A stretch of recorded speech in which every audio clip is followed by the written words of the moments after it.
Hello students, welcome to EPG Pathshala.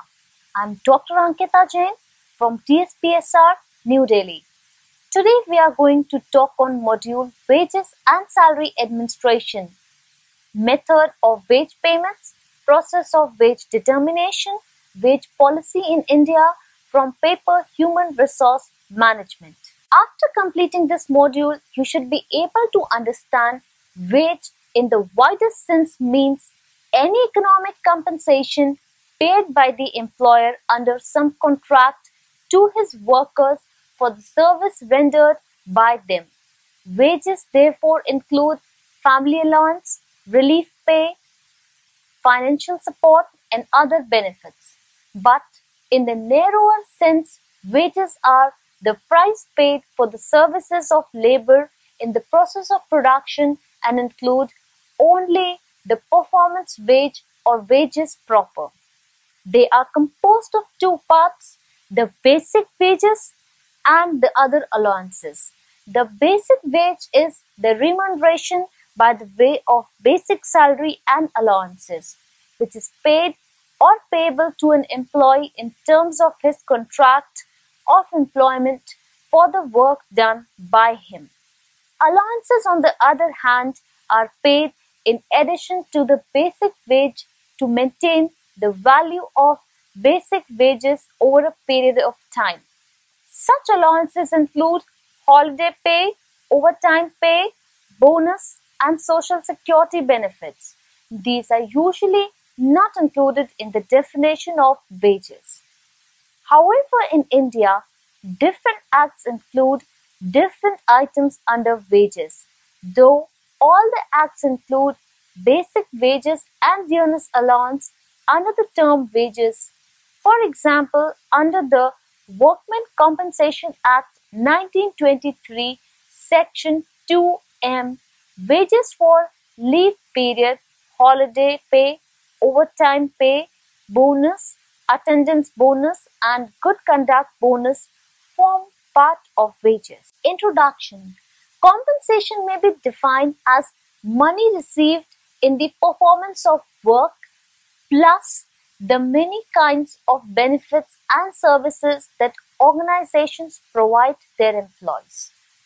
Money is included under direct compensation, popularly known as wages, that is gross pay, while benefits come under indirect compensation and may consist of life, accident and health insurance, the employer's contribution to retirement, pay for vacation or illness, and employers' required payments for employee welfare as social security. A wage or pay is the remuneration paid for the service of labor in production periodically to an employee worker. Wages usually refer to the hourly rate or daily rate paid to such groups as production and maintenance employees. Blue-collar workers, on the other hand, salary normally refers to weekly or monthly rates paid to clerical, administrative, and professional employees, white-collar workers. The wage level represents the money an average worker makes in geographical area or his organization. It is only an average. Specific markets or firms and individual wages can vary widely from the average. The term wage structure is used to describe wage-salary relationship within a particular grouping. The grouping can be according to occupation or organization, such as wage structure of craftsmen, carpenters, mechanics, bricklayers, etc. Basic kinds of wage plans. There are two major kinds of wage and salary payment plans. Those under which remuneration does not vary with output or the quality of output, but depends on the time unit consumed in performing work. These are known as time wage plan.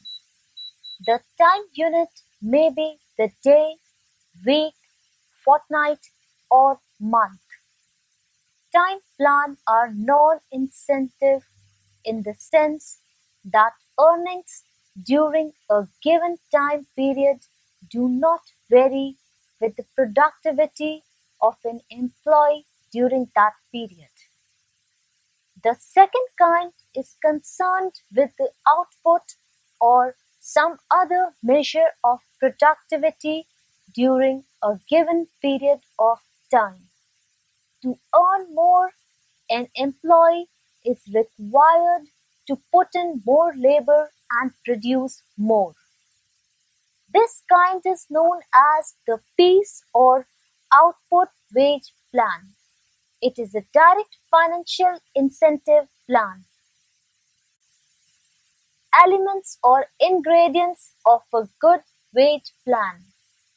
First, it should be easily understandable, that is, all the employees should easily understand what they are to get for their work.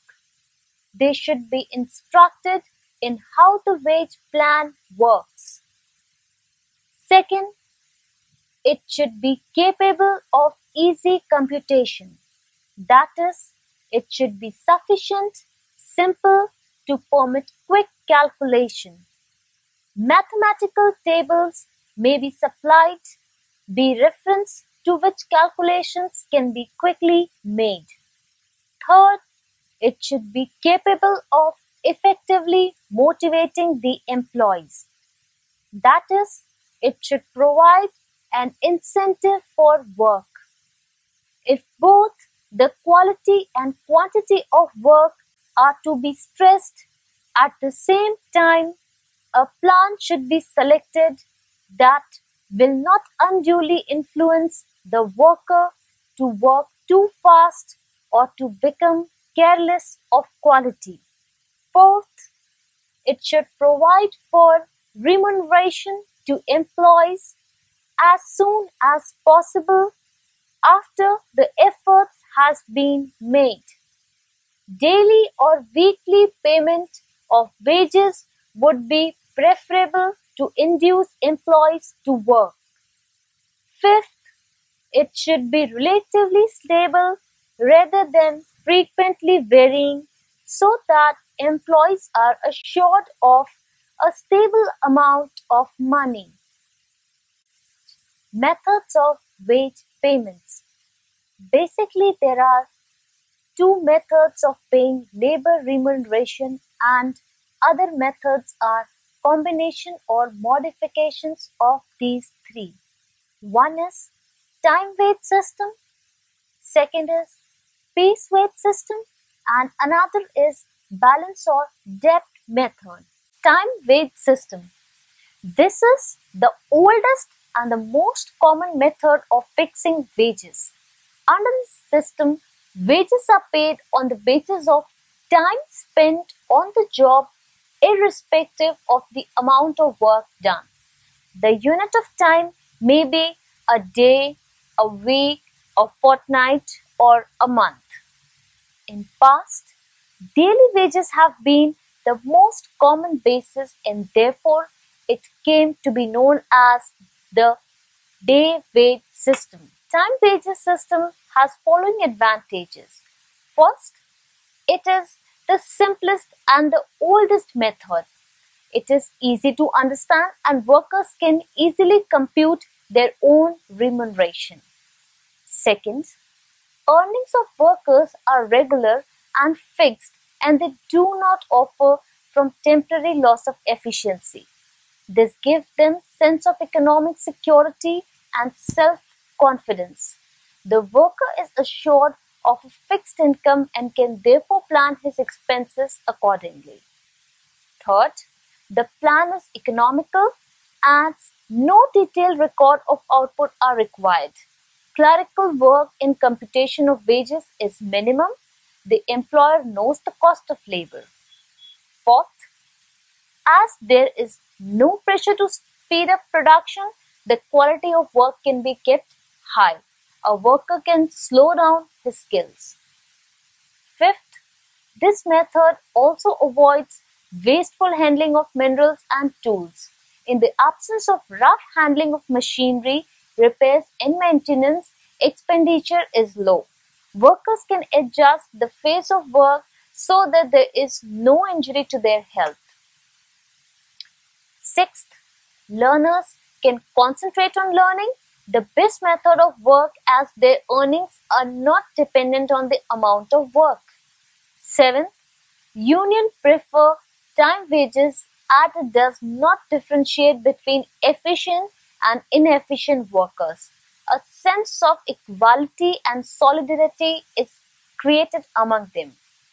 Eighth, where work done is of an intangible nature, example, mechanics, design engineers, services, etc., it is difficult to measure output accurately and standards of output cannot be laid down.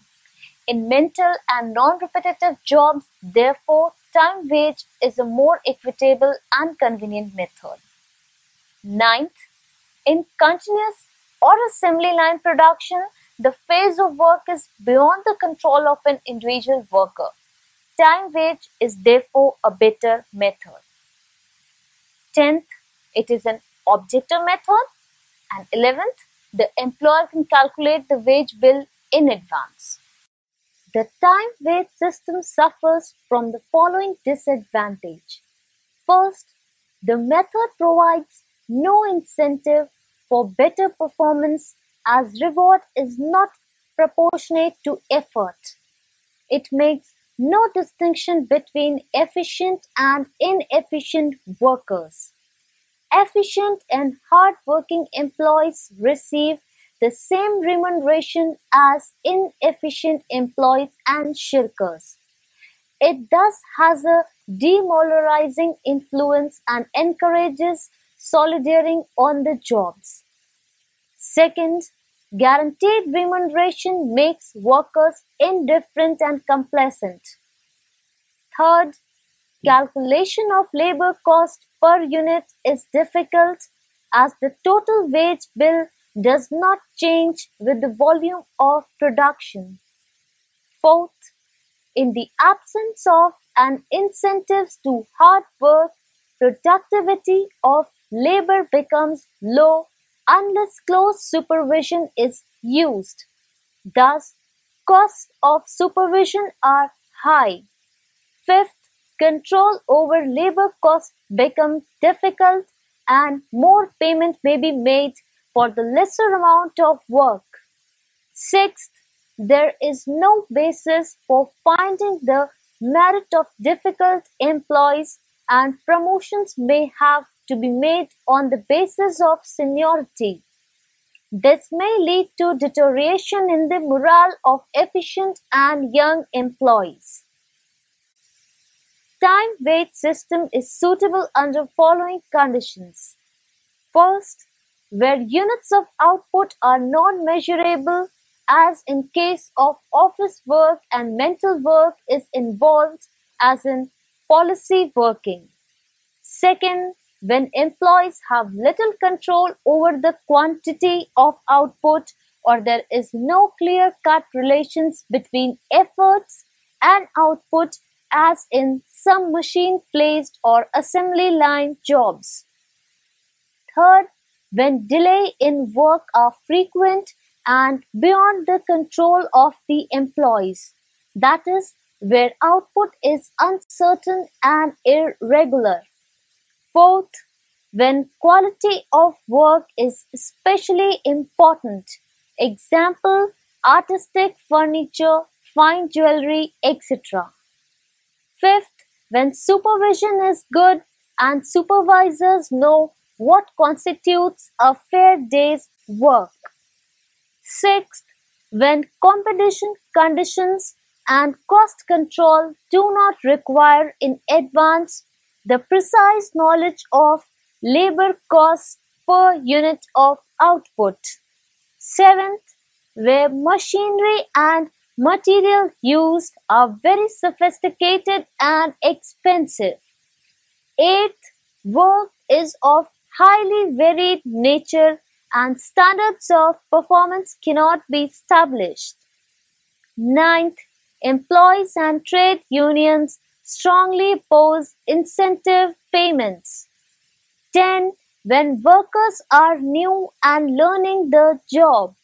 And 11th, when collective efforts of a group of persons are essential for completing the jobs. Piece weight system.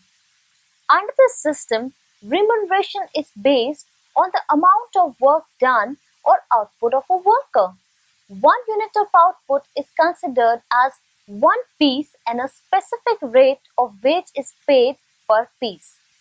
Greater the number of pieces produced by a worker, higher is the remuneration. Thus, a workman is paid in direct proportion to his output. It is called payment by results. Piece weight system has the following advantages. First, there is a direct relationship between effort and reward. Worker who has hard work produces more, gets more wages. This produces an incentive to increase productivity. Second, ambitious and efficient workers are provided ample opportunities to utilize their talent and increase their earnings and thereby improve their standard of living and morale. Third, the method is just and fair to all. Efficient workers get ample reward while shakers are penalized. It prevents solidarity on the job. Fourth, management can distinguish between efficient and inefficient workers for the purpose of promotion, etc. Fifth, increase in productivity results in higher output and lower cost of production per unit. The sixth, the cost of labor per unit of output can be easily calculated as the wage bill varies in direct proportion to the output. Seventh, as workers themselves have a stake in maximization of efficiency, cost of supervision is low. Eighth, workers are more likely to cooperate with the schemes of rationalization designed to improve efficiency of operation. Ninth, if the benefits of lower cost are passed to consumers in the form of lower prices or better quality, the society as a whole stands to gain. Piece weight system is, however, subject to following drawbacks. First, it is very difficult to fix piece wage rates. Employees often cut the piece rates when they find workers are producing large quantities. Second, the earnings of workers are not stable and they may suffer due to temporary delays or difficulties. They feel insecure and dissatisfied. Third, in order to maintain their earnings, workers work with excessive speed. This may affect their health. It also increases the wastage of materials and wear and tear of machinery. The method is not suitable for work of artistic and delicate nature. Fourth, employees may not stress quality so that rigid quality control becomes necessary. Fifth, this system may create jealousy between efficient and inefficient workers. Trade unions do not like it as it affects their solidarity. Sixth, detailed records of production have to be kept so that the clerical work is increased. The method is not practicable when contribution of individual workers cannot be calculated, that is construction work. Seventh, the method may lead to industrial disputes. Fixation of piece rates may create controversy. Workers resent loss of output and earnings due to breakdown of machinery or power, non-availability of materials and such other factors beyond their controls. Trade unions dislike piece-wage system. Piece-wage system is suitable under the following conditions. First, when work done by an individual worker can be measured accurately. Example, production of standardized goods in the factory. Second, when the quantity of output depends directly upon the skill and effort of the worker. Third, where the flow of work is regular and interruptions minimum, that is repetitive jobs. Fourth, where quality and workmanship are not very important. Fifth, in large-scale production involving heavy overheads and broad supervision. Sixth, when competitive conditions and cost control require that labor cost per unit fixed in order. Seventh, when methods of productions are standardized and the job is of a repetitive nature. Comparison between time wage and piece wage system. First, basis of payment. In time wage system, time spent on the job. Piece wage system, number of units produced. Second, nature of payment. In time wage system, minimum payment to every worker. In piece wage system, no guarantee of minimum payment. Third, link with productivity. In time wage system, wages not directly linked with productivity. In piece wage system, wages directly linked with productivity. Fourth, quality of work is high in time wage system, low in piece wage system. Cost of maintenance is low in time wage system and high in piece wage system. Need for close supervision. It is high in time wage system and low in piece wage system. Seventh, attitude of trade unions. In time wage system, trade unions support it, and in piece wage system, trade unions dislike it. Balance or debt method. This method is a combination of time and piece wage system. The worker is guaranteed a time rate with an alternative piece rate. If the wages calculated at piece rate exceed the time rate, the worker gets credit. On the other hand, if time wages exceed piece wages, the worker is paid time wage and the deficit is carried forward as department to be reconserved in future. Types of wage incentive plans. Wage incentive plans may be discussed as first, plans for blue-collar workers, and second, plans for white-collar workers or salesmen. Third, plans for managerial personnel, because each of these categories of employees have separate and distinct needs, and specific plans tailored for each category may prove beneficial. Incentive plans for blue-collar workers. For individuals, short-term plans. These systems may be broadly classified into three categories. A. Systems under which the rate of extra incentive is in proportion to the extra output. B. Systems under which the extra incentive is proportionately at a lower rate than the increase in output. And C. Systems under which the rate of incentives is proportionately higher than the rate of increase in output. Long-term wage incentive plans.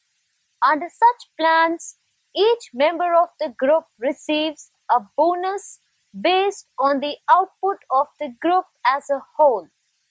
There are several reasons for adopting such a plan. Sometimes, as on assembly lines, several jobs are interrelated. Some important wage incentive plans.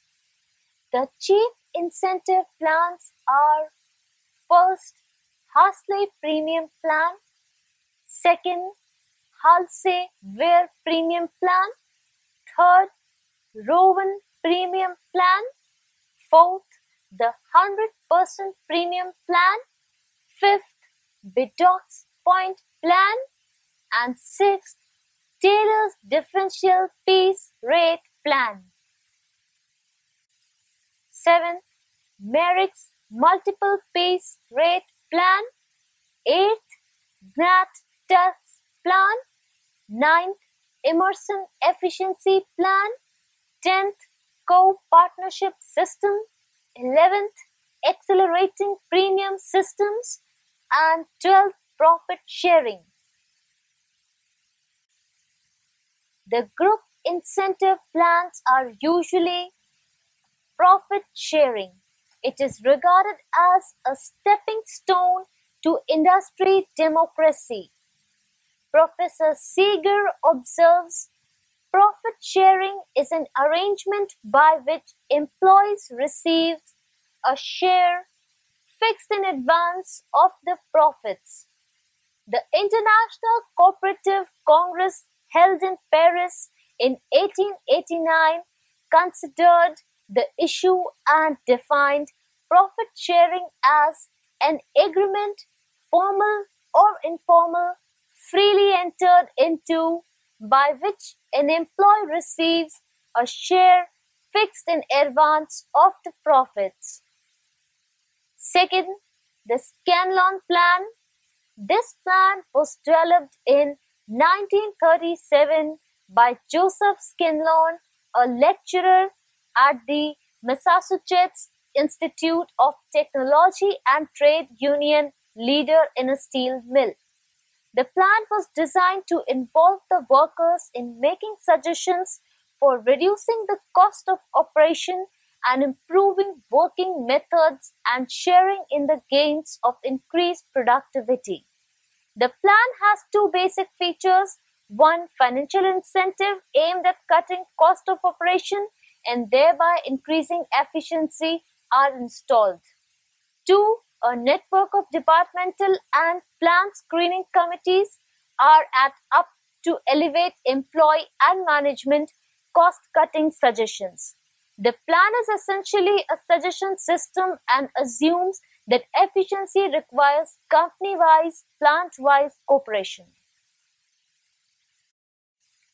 There are few incentive plans for white-collar workers or salesmen. They are as follows. The first is straight salary method. The second incentive plan is straight commission basis. The third is combination method of salary and commission basis. And the fourth is salary plus commission method. Incentives for management employees. In many organizations, the managers are paid bonus. There are two types of bonus plans, one determined by formula, some criteria like increased sales, and two determined by some discretion used in allocation of bonus that is paid on more or less permanent basis. The bonus plans are generally reviewed annually to make them more effective. For top-level management, bonuses are generally tied to overall corporate results. The size of bonus is much higher for top-level executives and lower for the lower-level executives. The following diagram shows wage determination process. Wage policy in India. Wage policy is a sensitive and complex area of public policy because wages exercise a significant influence on income distribution, prices and industrial relations. But A sound and rational wage policy is necessary of re-ensuring reasonable living standards to the working class and for full utilization of the country's human resources. Such a policy should aim at the following. First, for optimum allocation of resources and full employment. Second, to secure optimum rate of economic progress with stability. Third, to provide maximum economic security to all sections of society. Fourth, to establish wage levels at the highest possible levels which the economic condition of the country permit. And fifth, to ensure the wage earner a fair share of the increased prosperity resulting from economic development. Wage policy in India. A sound wage policy helps to prevent labor exploitation by prescribing statutory minimum wages, by ensuring equal pay for equal work, by providing for logical wage differentials, by protecting real wages through compensation for rise in the cost of living, and by linking wages to productivity. As a welfare state, India is committed to secure for its working population economic and social justice. Our constitution provides that a state must endeavor to secure for all workers a living wage and condition of work which ensures a decent standard of life as well as full employment, leisure and social and cultural opportunities. The Constitution of India also lays down the principle of equal pay for equal work. At present, no natural wage policy exists in India. However, some norms have been laid down by the following. Committee on Fair Wages 1948, National Commission on Labour 1969, Chakrabarti Committee 1974, Booth Lingnam Study Group 1978, Fifth Pay Commission 1996, National Commission on Labour 2002. So students, let's now summarize what we have learnt in this module. Demand and supply of labour, ability to pay, labour union, cost of living, prevailing wage rates, job requirements, productivity, state control, etc. are the main factors affecting wages. Time wage system and piece wage system are two basic methods of wage payment. The process of wage determination involves job analysis, job evaluation, wage survey, developing wage structure, determining rules for wage administration, and employee appraisal. Thank you.